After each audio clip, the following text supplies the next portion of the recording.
Shalom everyone. I'm Barney Levi Sullivan from Foundation Stone.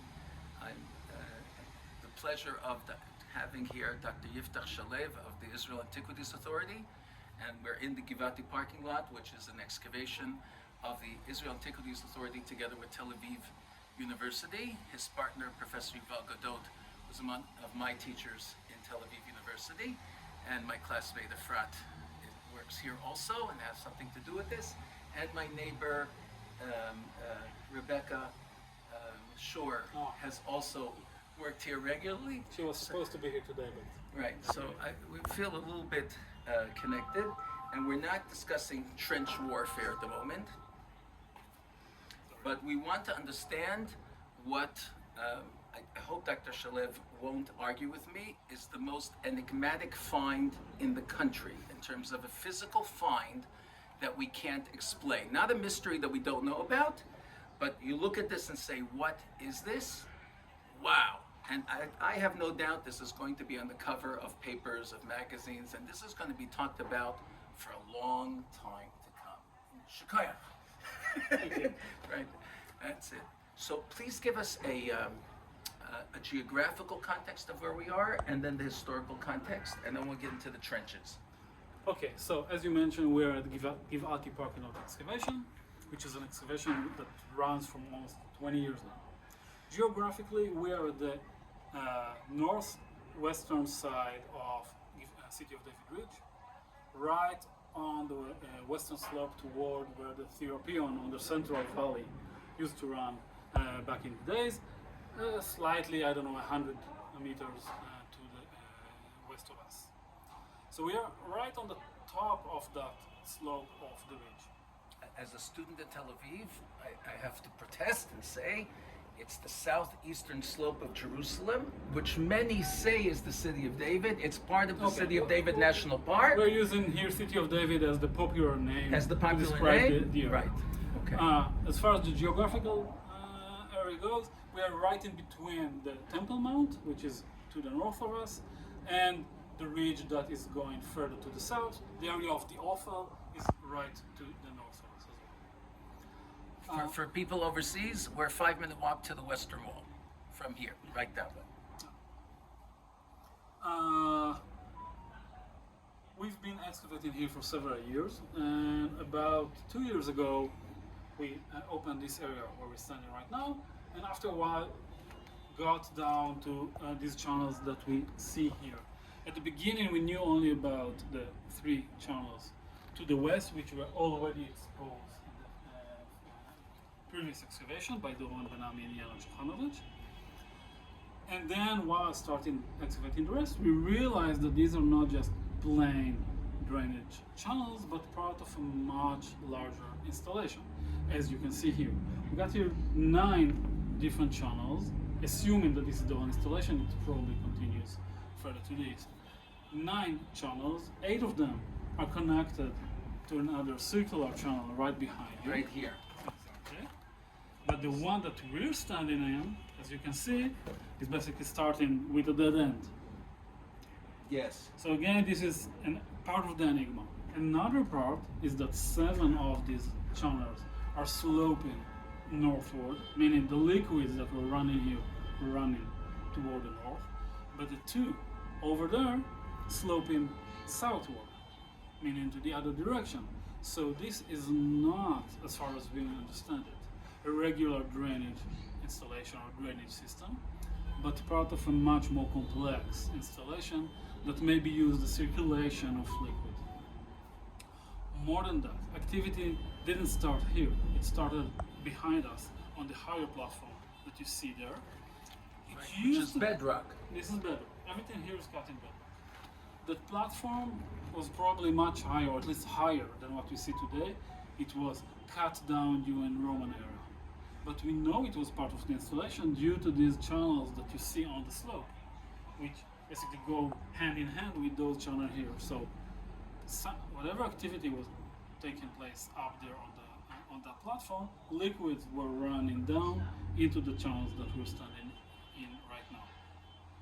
And the one that you and I are standing in is separated and not part of that flow of the others. Exactly. Okay. Now, we have no parallels to this installation. Nowhere here in the Levant or in any other places as far as we know now. There are other types of channel installation, most of them from much later periods.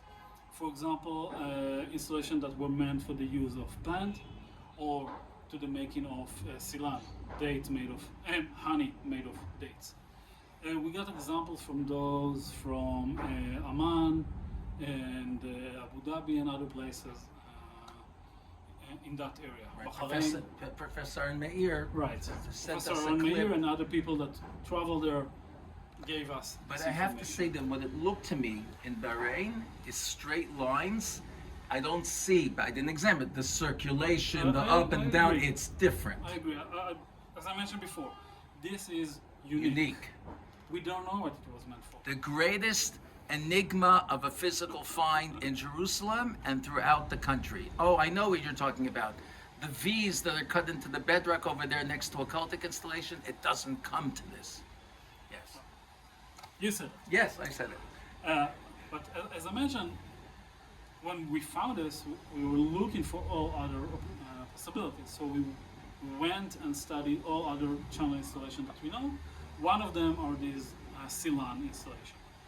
But this is only half of the installation.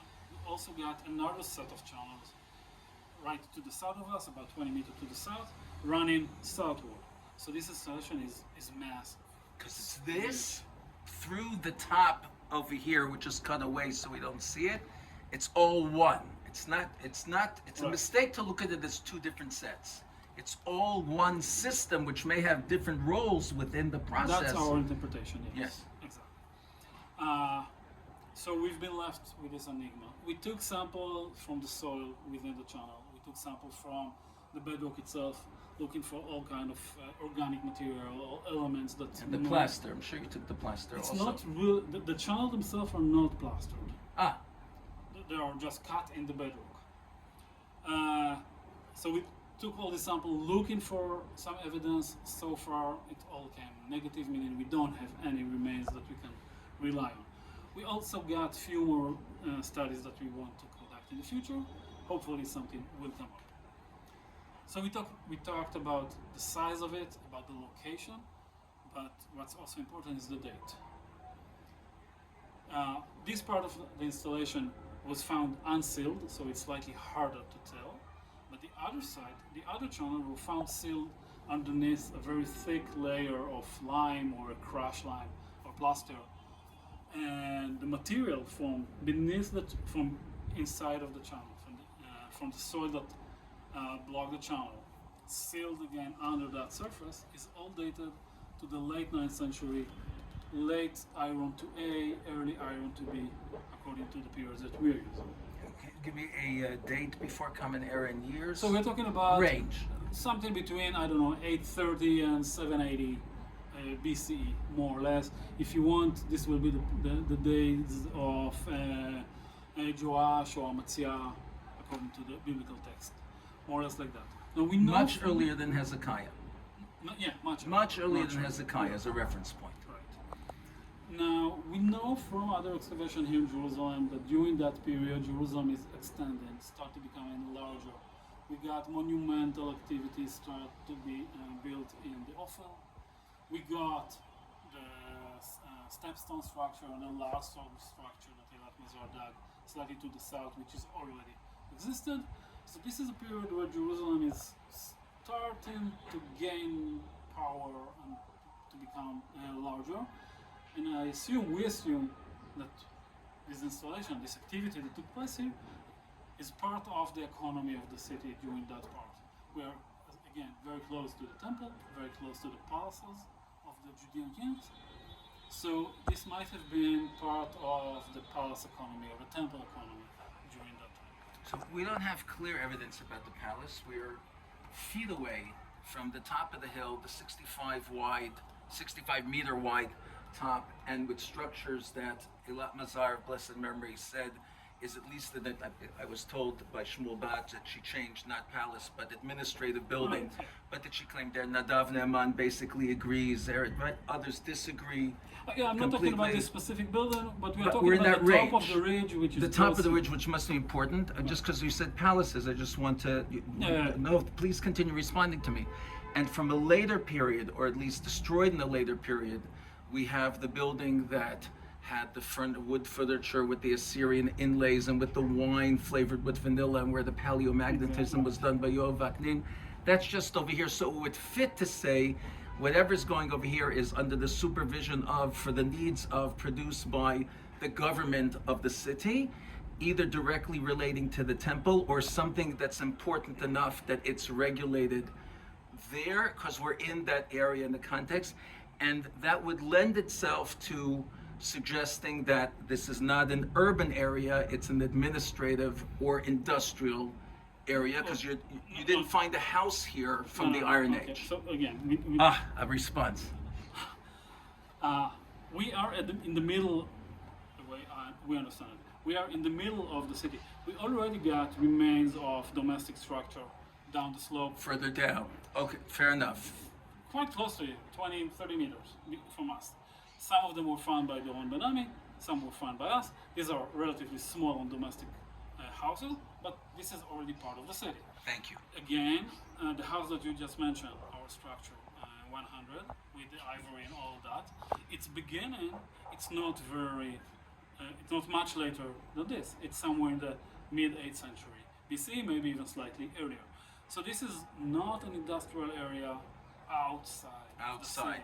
city. We are- Surrounded by where people are living and working. Exactly.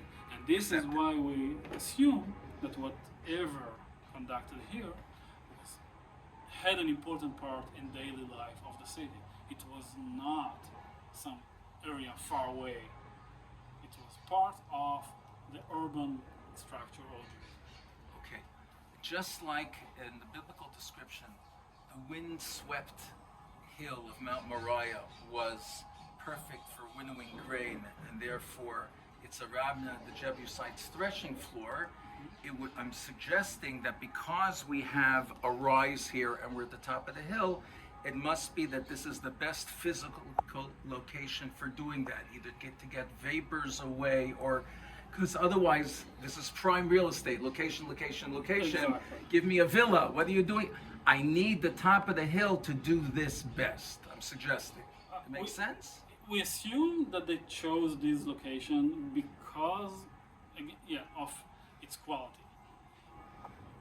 But since we don't know what was happening here, it's very hard to explain why they chose this place. But as I mentioned before, due to the location, due to the size, and the date of this installation, I assume it had an important part of the economy and the daily life of Jerusalem.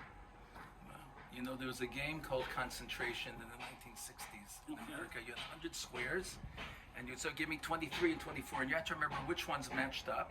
If you remembered to match them up, then it flipped again, and there began to be an anagram, there began to be a picture, and then you had to put it in. So we just flipped over here, this tile, this section, we have a installation that seems to be industrial here on the rise of the hill. It's huge. It's taking advantage of the slope, the height, the slope, because it slopes down on that side.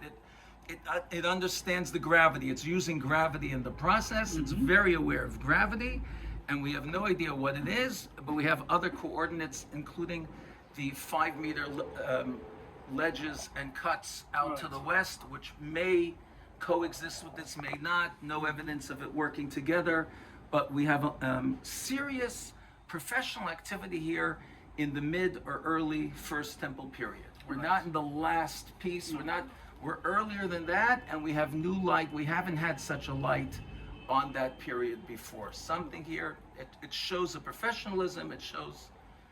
Yeah, I agree. Well, you know, we're excavating. Archaeologists are excavating Jerusalem for more than 150 years now, but still there's so many enigmatic periods in the history of the city that we don't know much about, archaeologically speaking. So, as you mentioned now, we flipped another piece, we exposed another part of the city, part of its history. I assume that with future research, future excavation, we will reveal more of that period and understand better what this enigma is actually related to. Wonderful. Now, we have buildings and roads around us. Is there, you're able to dig a little bit more? Not here, as you can see, we are at the edge of the excavation. This is the borders. We have few more areas in which we are trying to reach lower to bedrock, hopefully to find other places, other remains of this installation. We will see in a few more months. Excellent. I just want to explain that we are several days before this year, 2023's annual City of David National Park Conference, where new things are revealed. And even with that, now I have my third. We just got. I don't know. It's got the heat because it just stopped. Ah, fine. Good. That was an extra. Mitsuyan. Right? We have a whole thing. Until now, yeah, we had a whole thing. They just locked them. I just wanted to give a teaser that there's even more in the